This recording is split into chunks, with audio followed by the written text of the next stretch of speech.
اسلام نے سور کا گوشت حرام قرار کیوں دیا؟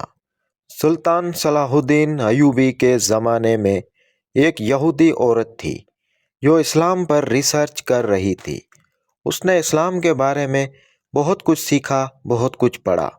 ایک سوال جس کا جواب اسے کسی سے نہ ملا وہ یہ تھا کہ آخر خنزیر کے گوشت میں ایسی کیا برائی ہے جس کی وجہ سے خنزیر کا گوشت کھانا اسلام میں حرام قرار دیا گیا ہے۔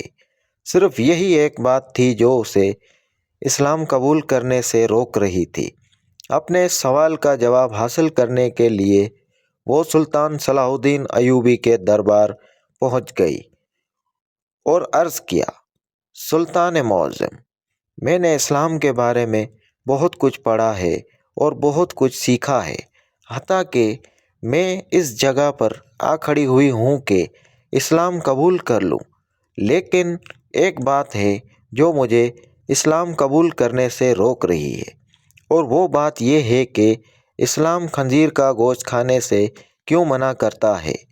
اسلام نے جس چیز کے بارے میں منع کیا ہے وہاں اس کی دلیل ملی ہے، لیکن خنزیر کا گوشت حرام ہونے کی کیا وجہ ہے، اس بارے میں مجھے ابھی تک کوئی مضبوط دلیل نہیں ملی۔ میں نے بائبل کو پڑھا تو بائبل میں بھی خنزیر کا گوشت کھانے سے منع نہیں کیا گیا، لیکن اسلام کیوں منع کرتا ہے؟ آخر اس گوشت میں ایسی کیا خرابی ہے کہ اسلام اس کو کھانے سے منع کرتا ہے؟ سلطان صلاح الدین ایوبی نے اپنے ایک مشیر کو حکم دیا کہ بائبل کی وہ کتاب میرے پاس لاؤ جو اپنی اصلی حالت میں موجود ہے۔ جب بائبل کی کتاب پیش کی گئی تو سلطان نے وہ حوالہ تلاش کر کے اس یہودی عورت کو دکھایا جہاں لکھا ہوا تھا کہ خنزیر کا گوشت کھانا منع ہے۔ خاتون حیران ہو کر کہا، یہ کیا بات ہوئی؟ میرے پاس جو کتاب ہے اس میں تو لکھا ہوا ہے کہ خنزیر کا گوشت کھانا منع نہیں۔ یہ سن کر سلطان نے جواب دیا، مجھے ترس آتا ہے تمہارے ان لکھاریوں پر جنہوں نے اپنی عیاشیوں کے لیے اس پاک کتاب کو اپنے لفظوں سے تبدیل کر دیا۔ تمہارے پاس جو بائبل ہے یہ اپنی اصلی حالت میں موجود نہیں۔ ابھی تو میں نے صرف اس کتاب سے ثابت کیا ہے کہ خنزیر کا گوشت کھانا منع ہے، اب میں اسے سائنسی لحاظ سے بھی ثابت کروں گا۔ پھر سلطان نے اس عورت سے کہا کہ کل صبح خنزیر کا گوشت پکا کر میرے دربار میں لے آنا۔ دوسرے دن اس عورت نے خنزیر کا پکا ہوا گوشت سلطان کی خدمت میں پیش کر دیا۔ سلطان نے اس کو کراہت سے دیکھتے ہوئے کہا کہ اب اس کو بوٹی کے 2 حصے کرو۔ خاتون نے جب چھری سے بوٹی کے 2 حصے کیے تو درمیان میں سے گوشت کچا تھا۔ سلطان نے اس خاتون سے کہا کہ کیا تم نے اس گوشت کو اچھی طرح پکایا؟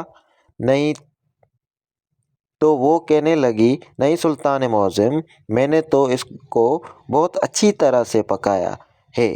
تو سلطان نے کہا کہ اب تمہاری سمجھ میں یہ بات آ گئی ہوگی کہ یہ حرام گوشت ہے، اسے جتنی بھی اچھی طرح پکایا جائے یہ درمیان میں کچا رہ جاتا ہے، اور جب یہ تمہارے پیٹ کے اندر جاتا ہے تو بہت سی بیماریوں کا سبب بنتا ہے۔ دوسری بات یہ ہے کہ سور جس جگہ رہتا ہے یہ اپنے ارد گرد کی تمام گندگی حتیٰ کہ انسانوں کی گندگی کو بھی کھا جاتا ہے۔ اس کی خوراک بہت ہی غلیظ ہوتی ہے۔ اس حوالے سے وہ غلاظت اس کے گوشت میں بھی شامل ہوتی ہے جو باضابطہ خود بیماریوں کا منبع ہے۔ تیسری بات کہ جب سور کی مادہ کسی دوسرے سور کے ساتھ جنسی تعلقات قائم کرتی ہے تو یہ اسے دیکھ کر خوش ہوتا ہے اور فخر محسوس کرتا ہے، اور یہ بے غیرتی کی خصلت اس کے گوشت میں بھی پائی جاتی ہے، اور اس کا گوشت کھانے والا بھی انہی صفات کا حامل ہوتا ہے کہ اپنی عورتوں کو دوسروں کے حوالے کر کے خوش ہوتا ہے اور فخر محسوس کرتا ہے۔